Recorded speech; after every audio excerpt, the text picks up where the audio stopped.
কুমড়োর তরকারি, কুমড়োর ছক্কা তো অনেক খেয়েছেন। তো চলুন আজ আমি আপনাদের সঙ্গে কুমড়োর খুবই চটজলদি মাত্র 10 মিনিটে তৈরি হয়ে যাওয়া এমন একটা রেসিপি শেয়ার করব, যেটার সাথে রুটি পরোটা খেতে কিন্তু দুর্দান্ত লাগবে। আর এটা বানাতে তেমন কোনো উপকরণও কিন্তু লাগবে না।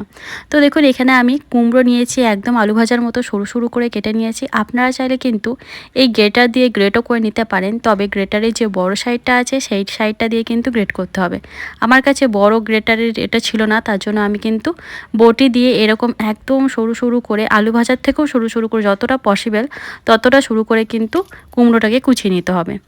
এখন কড়াইতে দিয়ে দিলাম 1 টেবিল স্পুন সর্ষের তেল। এই রান্নাটার জন্য কিন্তু খুব বেশি পরিমাণে তেলের প্রয়োজন পড়ে না।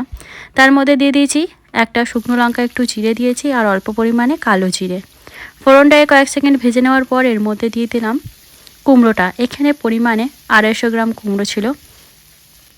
তো দেখুন ভালো করে একটু নাড়াচাড়া করে ঢাকা চাপা দিয়ে রেখে দিয়েছিলাম 2 মিনিটের জন্য। ঢাকনা খুলে এর মধ্যে দিয়ে দিচ্ছি পরিমাণ মতো লবণ আর হলুদ গুঁড়ো।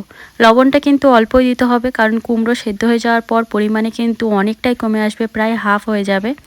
তো লবণ হলুদ দেওয়ার পর একটুখানি নাড়াচাড়া করে নিলাম, দিয়ে দিলাম 2টো চেরা কাঁচা লঙ্কা। আবারও ঢাকা দিয়ে আমি কুমড়োটাকে সেদ্ধ হতে দিচ্ছি। ওই মোটামুটি 4-5 মিনিটের মধ্যে কিন্তু কুমড়োটা সেদ্ধ হয়ে যাবে, যেহেতু একদম সরু সরু করে কাটা আছে।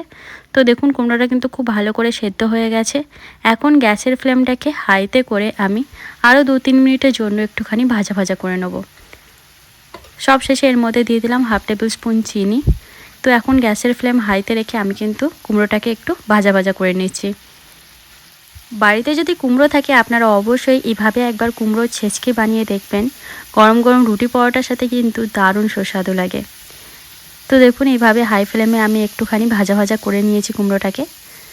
তো দেখতেই পাচ্ছেন পরিমাণে কিন্তু অনেকটাই কমে এসেছে। আর এই রেসিপিটির জন্য কিন্তু খুব বেশি পরিমাণে উপকরণও লাগে না, দেখতেই পেলেন শুধুমাত্র ফোড়নে কালো জিরে আর শুকনো লঙ্কা দিয়েই আপনারা এই কুমড়ো ছেঁচকি বানিয়ে ফেলতে পারবেন। আজকের রেসিপিটি যদি আপনাদের ভালো লাগে তাহলে কিন্তু প্লিজ ভিডিওতে একটা লাইক দিয়ে চ্যানেলটা সাবস্ক্রাইব করার পাশে থাকবেন। আর অবশ্যই এই রেসিপিটি বানিয়ে দেখবেন, যদি ভালো লাগে অবশ্যই আমাকে কিন্তু কমেন্টে জানাবেন। তো আজকের মতন বাই।